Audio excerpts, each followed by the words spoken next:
In today's video, I'm going to teach you how to calculate the coefficient of variation in Excel. The coefficient of variation, or CV, is a handy way to compare how spread out your data is relative to its average. It's calculated as the standard deviation divided by the mean, multiplied by 100, and it's great for comparing variability across different datasets or units because it produces a percentage. Lower CV values indicate more consistency. Higher values indicate greater relative variation. Start with your data in a single column or row in Excel with only numeric values. To begin, let's compute the mean.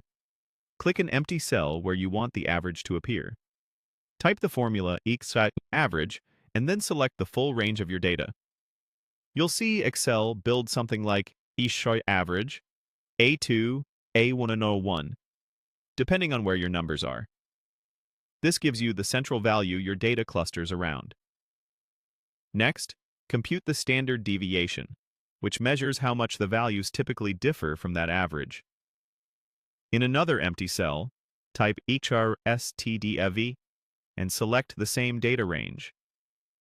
In current versions of Excel, you can use HRSTDV for a sample or HRSTDV P if your data represents the entire population. If you're unsure, STDEV.S is usually the safe default for most analyses based on sample data. This result tells you the typical spread of your numbers. Now you're ready to calculate the coefficient of variation.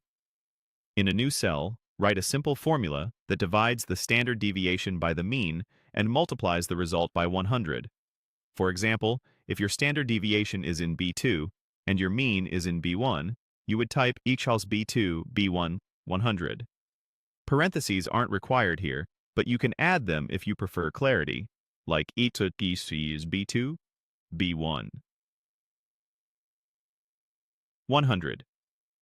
This formula turns the ratio into a percentage, which is the CV. Press Enter to see the result. A value like 12.5 means your data's standard deviation is 12.5% of its mean.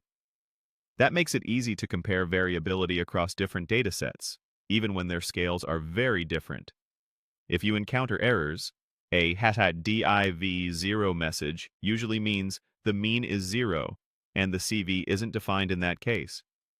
A #value error suggests non-numeric entries are mixed into the range. Ensuring your range contains only numbers will give you a clean result. And that's it. You've computed the mean, the standard deviation, and then the coefficient of variation in Excel, giving you a clear, comparable measure of relative variability.